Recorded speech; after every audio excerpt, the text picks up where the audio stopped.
Ne ohjeet on ihan yksinkertaisesti. No, ekaksi rauhoitat ittees. Sitten kun menet lapsen luo, ala puhua sille, sit missä on hyvää, miksi sä tykkäät hänestä, miksi muut tykkää hänestä, mikä on hänen lahjakkuutensa. Me ollaan huomannut, että sä oot tosi lahjakas tuossa urheilupuolella ja sä oot hirveän hyvä noissa computereissa ja muu.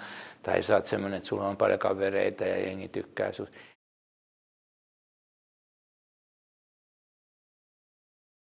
Aina aloitat sit, mikä on niinku positiivista siinä lapsessa ja juttelet jotain siitä. Ei sun tarvitse tehdä siitä mitään isoa numeroa, mutta että sä näytät, että mä niinku tykkään susta.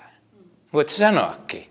Sä tiedät, Linda, mä tykkään susta. Me tykätään kaikki susta. Sä voit vaikka sanoa niin. Ei silloin ei ole sitä niin väliä, mutta sä niinku tavallaan teet sellaisen positiivisen kontaktin ensin, ennen kuin sä rupeat puhua siitä ongelmasta. Ja sitten kun sä rupeat puhua sille lapselle, niin sit sä voit jopa sanoa näin, että mut sulla on yksi asia, mikä sun pitäisi oppia. Ei sun tarvitse sanoa, sulla on yksi ongelma. Tekis mieli ehkä sanoa, sulla on enemmänkin kuin yksi ongelma. Ja sun vanhemmilla on vähän lisääkin vielä niitä ongelmia.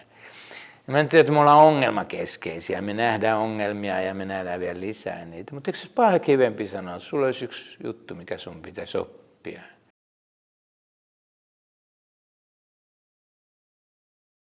Ja sitten arvaat sä, mikä se on.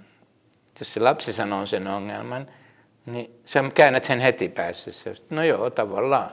Mutta mä tarkoitin, että sun pitäisi oppia istumaan paikallaan, tai sun pitäisi oppia paremmin kuuntelemaan, tai sun pitäisi oppia paremmin keskittymään, tai sun pitäisi oppia panee käsi ylös, jos sulla on asiaa. Sä arvasitkin oikein. Se on se taito, mikä sun pitäisi oppia.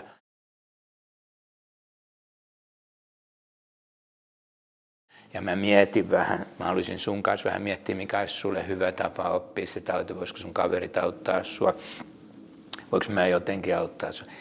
Se keskustelu ei ole siitä ongelmasta, vaan se keskustelu on siitä, miten sinä voit oppia sen taidon, mikä minä ehdotan, että sun pitäisi oppia, ja kysynkin vielä sulta, ootko samaa mieltä, että se voisi olla sulle hyvä taito, ja miten sun kaverit ja minä voitaisiin tukea sua siinä ja miten voitaisiin tehdä tästä vähän hauskaakin, ettei se olisi niin tylsää.